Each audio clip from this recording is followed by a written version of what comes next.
Okay, class 12 nitration में जो हम लोग कैलकुलेटिव पार्ट है बस वो डिस्कस करने जा रहा हूँ मैं।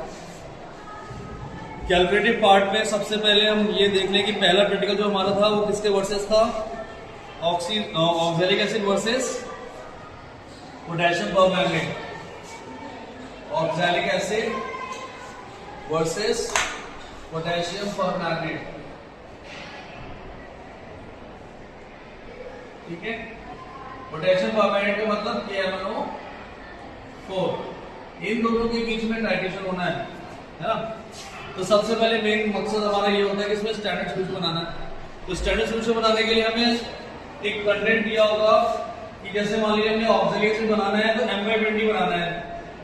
M/20 का मतलब होता है एक ऐसा सॉल्यूशन बनाना है जिसकी मोलैरिटी कितनी दी हुई हो, 20। ठीक है, मोलैरिटी कितनी दी हुई हो, 20, सॉरी 1/20।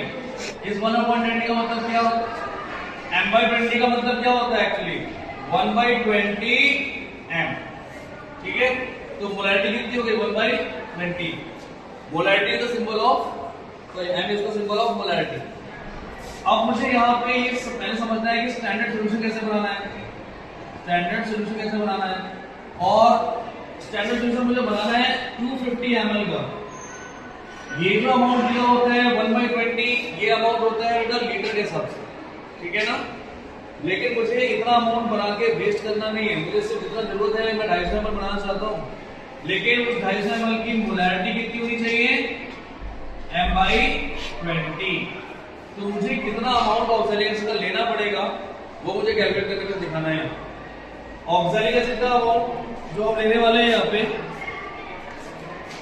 वो आएगा 1.575 ग्राम। ये कैसे आएगा यही कैलकुलेट करना है हमारे लिए। इस बात पे हमारी बात हो चुकी है, ठीक है। और इस कॉपी में भी आपने कैलकुलेशन किया नहीं है क्या? नहीं किया।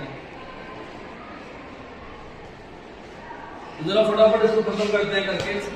सबसे पहले हम ऑक्सैलिक एसिड का मोलर मास निकालेंगे, COOH। ये ऑक्सैलिक एसिड का फॉर्मूला हो गया। H2O का मास कितना होगा, 18, 18 टू 36। तो इसका मोलर मास हो गया 18 इंटू 2, ये 2 जगह मास हो जाएगा। यहाँ पे कार्बन कितने हैं, 2, मतलब 12 इंटू 2। ऑक्सीजन कितना है, 4, मतलब 4 इंटू 16, प्लस हाइड्रोजन कितने हैं, 2, मतलब 1 इंटू 2। ये कितना आ जाएगा